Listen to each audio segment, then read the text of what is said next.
Party నిర్మాణించుకుంటారా లేదా వదిలేస్తాడా అన్నది పవన్ కళ్యాణ్ గారు వ్యక్తిగతం అండి. రైట్, మళ్ళీ మాట్లాడదాం. లక్ష్మణ్ గారు మీకు టైం ఇస్తాను.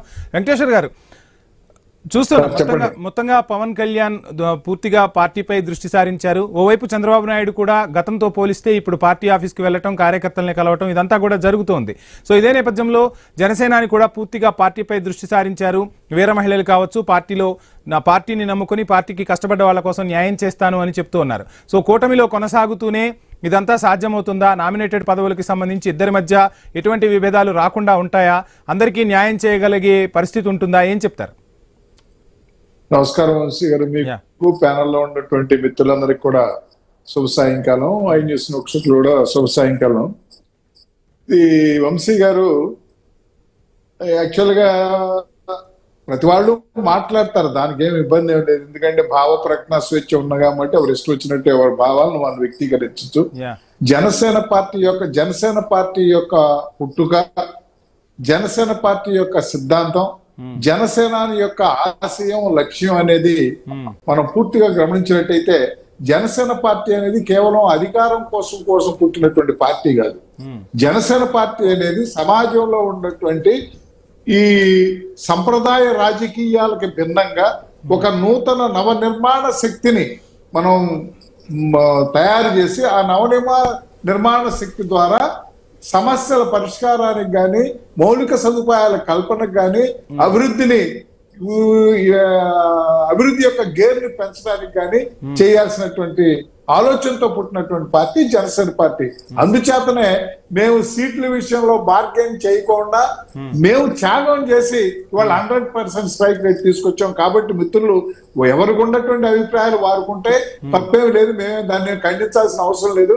మా యొక్క పార్టీ యొక్క భావజాలాన్ని కానీ, మా నాయకుడి యొక్క భావజాలం, వెంకటేశ్వర గారు చెప్పండి. మీరు చెప్తున్నట్టు కరెక్టే. జనసేన అనేది ఒక ఆశయం కోసం పుట్టింది. ఏ రాజకీయ పార్టీ ఒక ఆశయం కోసం పుడుతుంది. ఏ రాజకీయ పార్టీ అయినా ప్రజల సంక్షేమం కోసం, ప్రజల కోసమే, ప్రజల బాగోగుల కోసమే వస్తూ ఉంటాయి. సో ఇటువంటి నేపథ్యంలో 15 ఏళ్ల పాటు కూటమిలోనే కొనసాగుతామంటూ ఉన్నారు. అంటే కూటమిలో కొనసాగుతూనే ప్రజలకు న్యాయం చేయదలిచిందా జనసేన?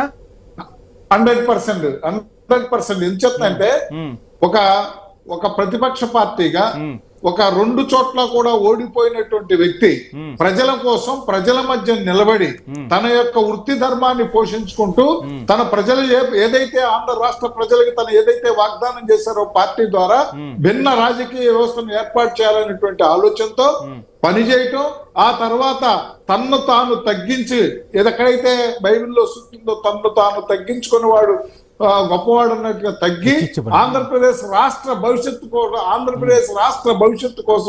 ఆంధ్ర ప్రజల యొక్క భవిష్యత్తు కోసం, భావి తరాల యొక్క భవిష్యత్తు కోసం, 15-25 సంవత్సరాల యొక్క యువతకి భవిత కోసం ఆయన రాజకీయాల్లో ప్రవేశించడం, తద్వారా ఈ రాష్ట్రంలో ఉన్నటువంటి దోచుకో, దాచుకో, పంచుకో అన్నటువంటి వ్యవస్థను రూపుమాపి అదే విధంగా విధ్వంసం, విద్వేషం అనేటువంటి పునాదులపైన ఏర్పడినటువంటి ప్రభుత్వాన్ని కూకటి వేలతో పెకలించి నూతన సృష్టి చేసి ఆంధ్ర రాష్ట్రానికి ఒక దిశ దిక్సూచిలాగా పనిచేయాలనే ఆలోచనతో పొత్తుపెట్టుకుని ఆ పొత్తులో భాగంగా త్యాగం చేసినటువంటి మహనీయుడు పవన్ కళ్యాణ్ గారు, జనసేన కార్యకర్తలు.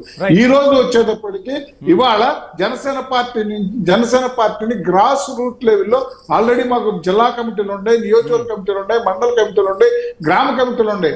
అలా కాకుండా ఏదైతే గ్రామ స్థాయిలో ఇవాళ, ఎందుకంటే కేవలం మా స్వార్థం కోసం మా పార్టీ బలోపేతమే కాదు, అట్ ది సేమ్ టైం ఏదైతే 15 సంవత్సరాలు కలిసి ఉండాలనుకున్నామో గ్రామ స్థాయిలో కూటమి పార్టీల మధ్య పొరపచ్చాలు లేకుండా సమన్వయం చేసుకుంటాకే సమన్వయ కమిటీ ఒక 5 మెన్ కమిటీతో గ్రామ స్థాయిలోను, మండల స్థాయిలోను, నియోజకవర్గ తెలుగుదేశం జనసేన రెండు పార్టీలు కార్యకర్తల్ని బలోపేతం చేసుకుంటున్నాయి, క్షేత్రస్థాయిలో సమన్వయం చేసుకుంటున్నాయి. కానీ రేగడి లక్ష్మణ్ గారు ఒక బాంబు పేల్చారు. ఆ బాంబుకు మీరు ఆన్సర్ చేయాల్సి ఉంటుంది. ఏంటి, ఉగాదికి యువ నాయకుడు లోకేష్ ని సీఎం చేయబోతున్నారా? రాజకీయాల్లో ఎవరి ఎజెండా వారికి ఉంటుంది, ఇదంతా కూడా. తర్వాత ఏంటంటే ప్రతిపక్ష పార్టీ యొక్క ప్రయత్నం మనం చూస్తున్నాం. గత సంవత్సరం నుంచో, ముఖ్యంగా ఒక 6 నెలల నుంచి చూస్తున్నాం. ఏదైతే ఈ యొక్క కూటమి మధ్య ఉన్నటువంటి సఖ్యతను ఏ విధంగా చిన్నాభిన్నం చేయాలనేటువంటి ప్రయత్నం ఏదైతే ఉన్నారో అందులో భాగంగా అనేకమైనటువంటి ఫెయిలర్స్ వదులుతూ ఉంటారు.